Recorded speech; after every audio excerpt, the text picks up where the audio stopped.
A few days ago I got mail from the USA. I found a special neon beer sign collector's thing. The seller didn't want to ship overseas, so David from the Neon Preservation channel helped me to get it over here to Germany. Thanks again for that. And what we have is a 1992 catalog of the Anheuser Busch Neon Repair Program. Anheuser Busch is the company above Budweiser, Busch Beer, Michelob and some more brands. And this thing is full of drawings of complete signs. I'll show you one. Like mechanical or technical drawings of the sign with order numbers for spare tubes that of course you cannot order anymore today. And only special Budweiser, Anheuser Busch subsidiaries who had staff to repair neon signs had these catalogs, so they were not for the public. And they used these catalogs to fix the signs that they had lended to the owners of their reseller stores and gas stations and so on. It was not cheap to get, and the shipping to Germany was crazy too. Well, I could have bought a nice neon sign instead of this thing, but when do you get the chance to buy something like this? I've never seen one before, so I just had to get it. And all the drawings look like this, so we have no measurements, no colors, although there is a scale down here.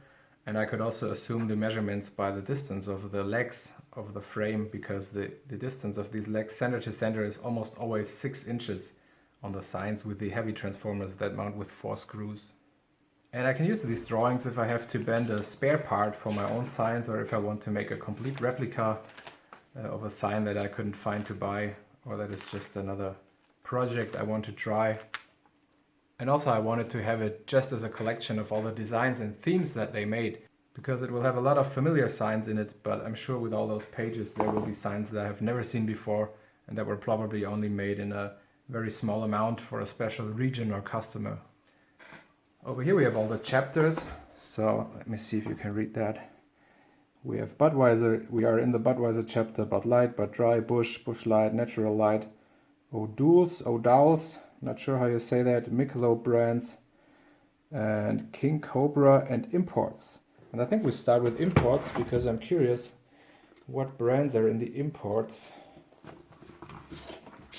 chapter. So this is a Carlsberg hop leaf. Okay, now I know what that leaf is. And a Carlsberg bottle. And what can we buy from this? The labels, the tubes, and then the transformers are in an extra catalog in the back. I saw Carlsberg on tap, Cerveza Light, Carlsberg Light. Okay, so imports is only Carlsberg, and we can look up a price just out of curiosity. Let's say this Carlsberg tube up here, 510600. Let's see. That was $42 in 1992. Now I don't really have a feeling how much $42 were in 1992, but it doesn't sound too expensive to me, because that tube is not easy to bend. And let's look the on tap. 510608. That's $24 for the on tap. So that sounds cheap to me, but of course those were prices for people that were somehow associated with Anheuser Busch and not private collectors. Okay, I'm going to the front and maybe we find some signs that I don't know. So the bow tie is probably one of the most known beer neon signs at all. And then we have some variations with open and with on tap at the bottom. With dimmer, I already saw that the signs with dimmer, although they have the same tubing numbers, order numbers, have a separate page in the catalog. I'm not sure why. The small bow tie that has the interruption in the frame here where the text goes through. The plastic guitar with a red plastic back. I have one of these as a project to repair. I remade the bow tie and the Bud Beer text, and I still have to make the guitar neck part. Then a bottle, probably the same frame as the Carlsberg. Texas guitar, I also have that one. Don't mess with Texas. And the Budweiser text goes up and down. I think I have never seen this one. This one probably California. sailboat, and so on. Let's see, concert series, that's nice. I think I haven't seen that one. What else have we got? Mardi Gras, cold butt with a cactus, a racing car.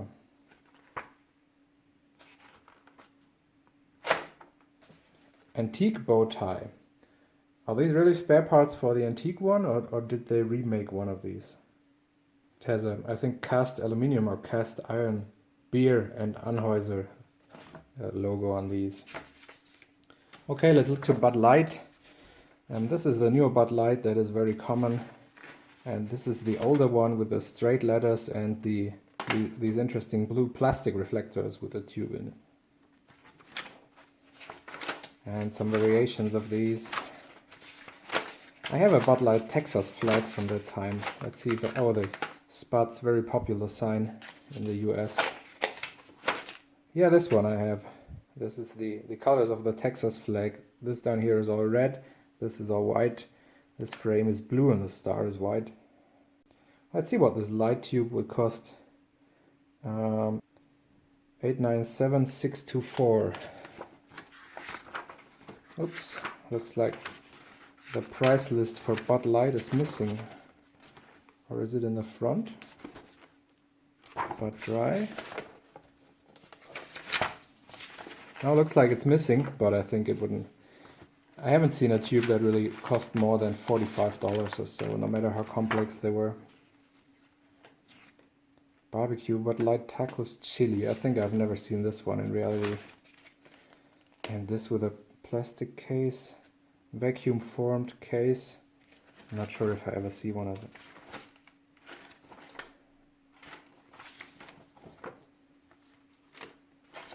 This one's a common shape. And the alligator.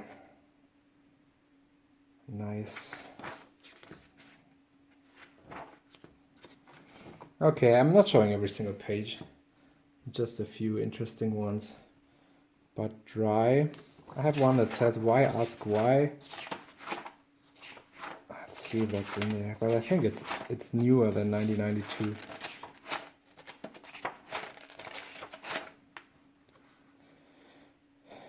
Porque, I'm not sure what that means, but this, I don't know if it's a lizard or something else, but I've seen this before. It has a really cool 80s, 90s vibe because this, whatever shape that is pink, and it has a cool retro mixture of colors. Nice sign, I think also popular among collectors.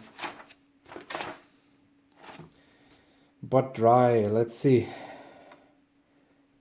Nothing is more expensive than $31 for all but dry. That sounds fair. Busch beer with the mountains in different variations. And interestingly, I noticed it says price restricted here.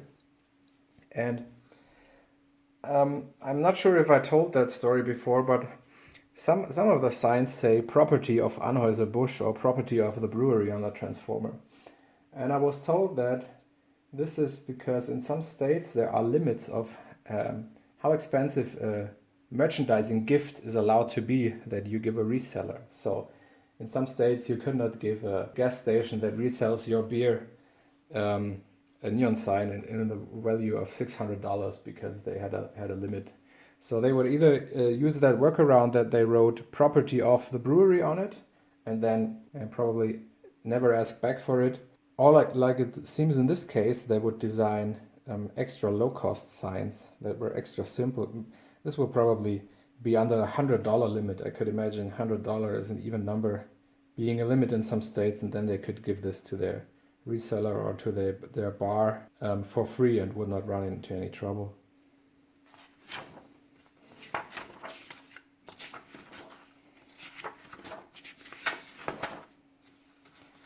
Cowboy boot. Missouri.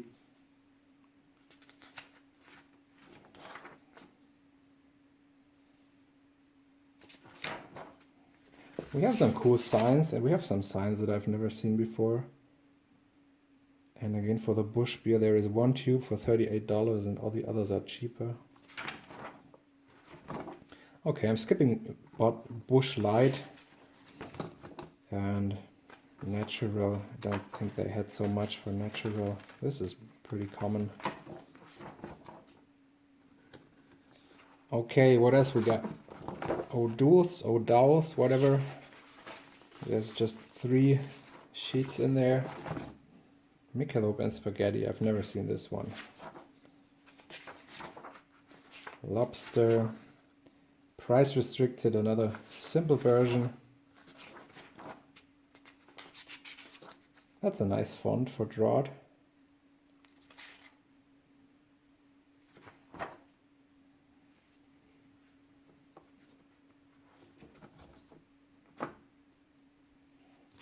And there's a Michelob Dry that I'm still trying to find. This one, because I remember this from as the Miller Reserve in the other video from the times where I started to go on the internet in '98 or so and browse the American eBay for the nice beer neon signs they had, and this would pop up regularly on eBay. It has a yellow text up here, the dry is white and the ribbon is behind it and is clear red. And I noticed they have a separate version. This ribbon goes all the way through in a deeper layer, and this ribbon is interrupted and is just above and below the dry.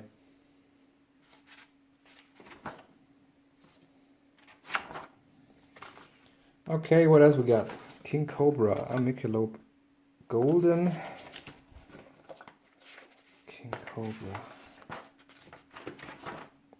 Okay, and here are some order sheets. I'm not sure if there are any missing, if somebody ever ordered something out of this folder.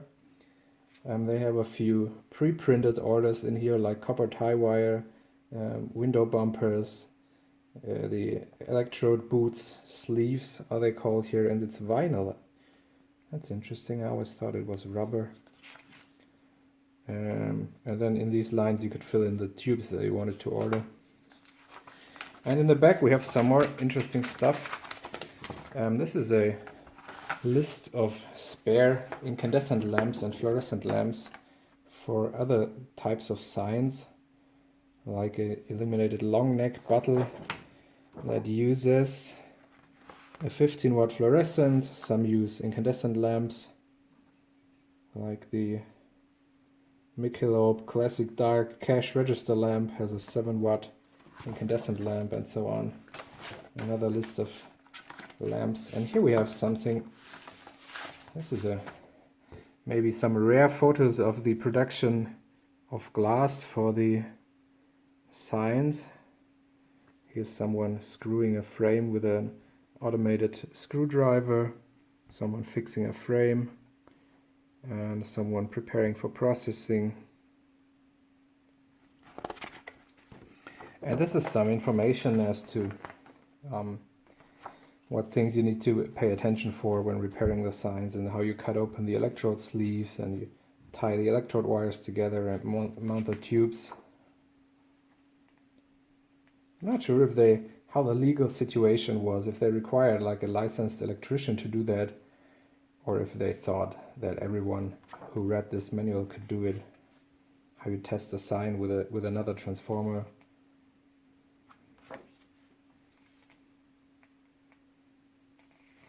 Yeah, point of sale sign repair. I think this has just motors. I think there's just motors and probably switches for all those POS displays where something rotates.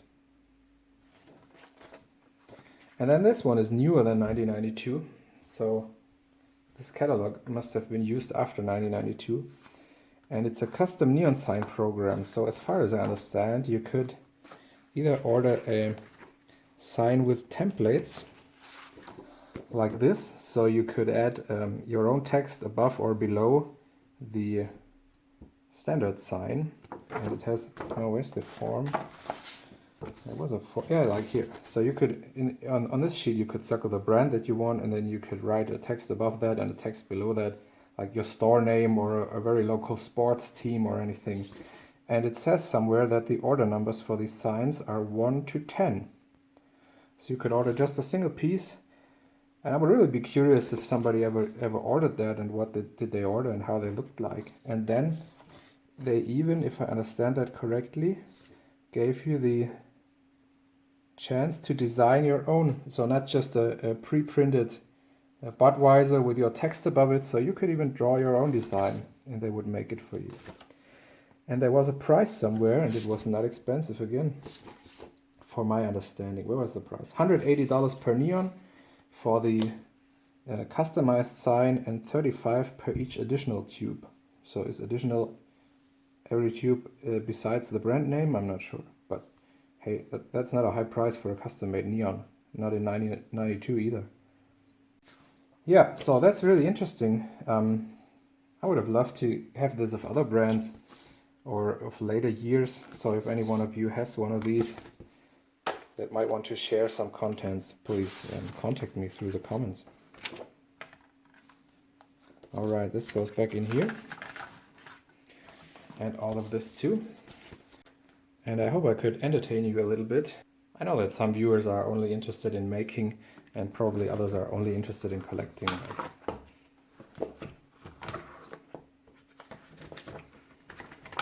All right, thanks for browsing the Anheuser catalog with me. Please follow the channel if you like my videos about neon collecting and neon making. And I hope to see you soon. Bye then.